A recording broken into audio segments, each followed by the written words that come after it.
All right, ladies and gentlemen, let's talk about electrostatics a little more. This next unit that we'll be doing will be called Electrostatics Plus, because we're still talking about electrostatics, we're still talking about electric force, we're still talking about electric charge, but we're going to be adding information to it. So, with that, one of the things that we're going to talk about is field. And remember, a field is defined as a property of space in which a material object experiences a force. So, above the Earth, we say there's a gravitational field at point P. And because there's a gravitational field at point P, then a mass at point P will experience a downward force. Okay? So, important things to remember: no force, no field, no field, no force. Okay?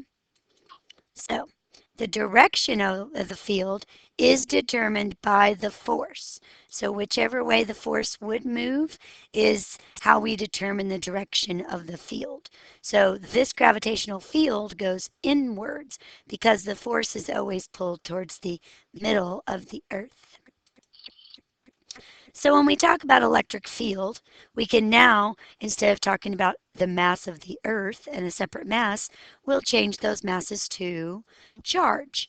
Okay, so we can consider point P now to be a distance from a positively charged particle. Okay, so an electric field will exist if we put a test charge at that point. Now remember, a test charge is always typically a positive charge. So if I put a positive charge next to a positive charge, it's going to push it away. So this electric field exists and its force would be away. So the direction of the electric field is the same as the force on a positive charge. That's what our test charge is always going to be, is a positive charge. So the electric field also goes up because the electric force would be going up. So the magnitude of the electric field, though, so that's how we determine the direction, but the magnitude is given by a formula, which actually is on your formula chart. So there is an E equals F over Q. So take a minute to find that on your formula chart. Now the units for force are newtons, and the unit for charge is coulombs. So the unit for an electric field is a newton per coulomb. Now, when we're talking about electric field lines, okay, let me see if I can move those around a little bit. They're imaginary lines that we draw in such a way that their direction at any point is the same as their direction as the electric field at that point. So, if I have a positive charge right here, any of these electric field lines would all be going outwards. Because if I drop a positive charge anywhere near this, it's going to go out.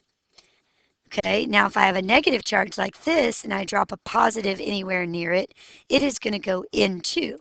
So the key to remember is the field lines are always going to go away from a positive charge and toward a negative charge. The other way we said this was into a positive and out of an, I just said that wrong, out of a positive and into a negative. Okay, out of a positive and into a negative. So rules for drawing electric field lines. The direction of the field line at any point is the same as the motion that that positive Q charge would take at that point. So the spacing of the lines is such that they are close together where the field is strong and farther apart where it's weak. And so when we're talking about whether it's electric field lines or magnetic field lines, this is always going to be true. Okay, so if my charge is a positive and this one's a negative, then the electric field is going to be drawn towards, okay, the electric. So the positive and the negative are going to be attracted to each other. So the force is going to be the force of Q1 is going to be because of Q2, so it's going to pull towards it. So if I say I'm right here, then that's going to be an electric field line that's going to get pulled that direction. Okay. Now E2, though, is going to get pulled the other way. So it would be pulled like that. So notice that each one of these is now a component force. So the resultant would look like this. Pretty much it's going from one side to the other. Now, two equal but opposite charges will be drawn like this. The electric field line between them, right in the middle, is a straight line.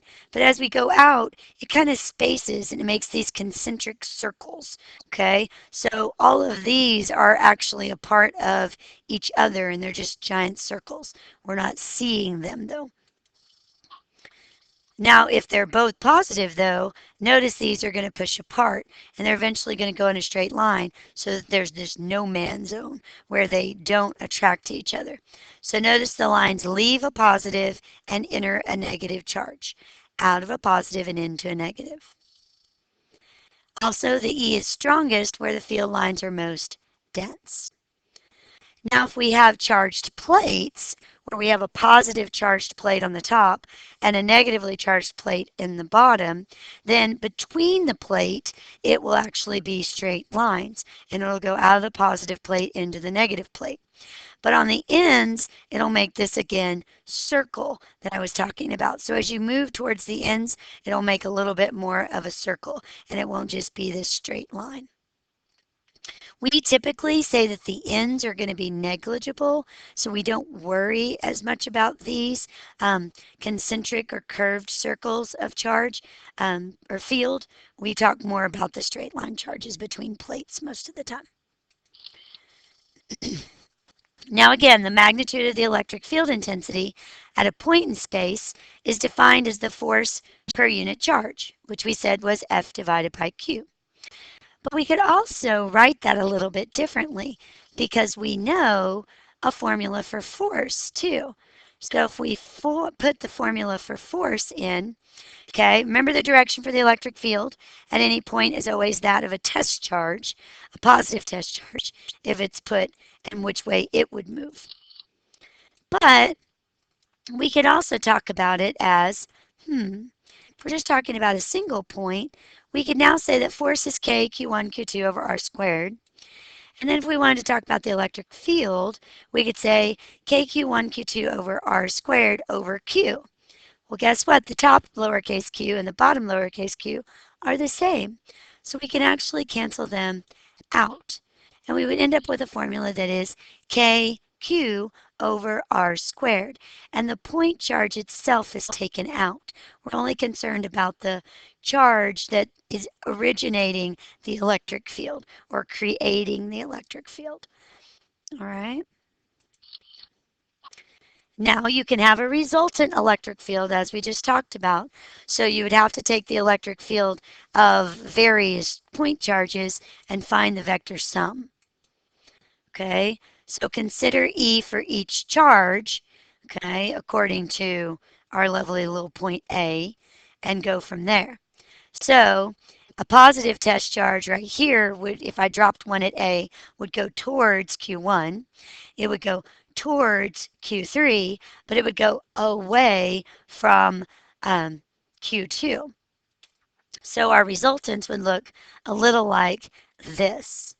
So we would have to think about this would be an X, this would be an X and a Y, this would be an X and a Y, and then we would have to find the resultant by looking at all the X's and then looking at all the Y's. Lots of times we don't look at them at this many different angles. We typically look at them maybe on an equilateral triangle, or we look at them at a right angle, because again, we're just going to use our trig. Okay, so we could find each one of them by doing KQ over R squared. The Q would be this Q1 charge, this Q3 charge, and this Q2 charge. And then our R value would just be this separation distance here between Q3 and A, and Q2 and A, and Q1 and A. So directions again are based on our positive test charge, and that's where it came up with those electric fields. It's all based on a positive test charge.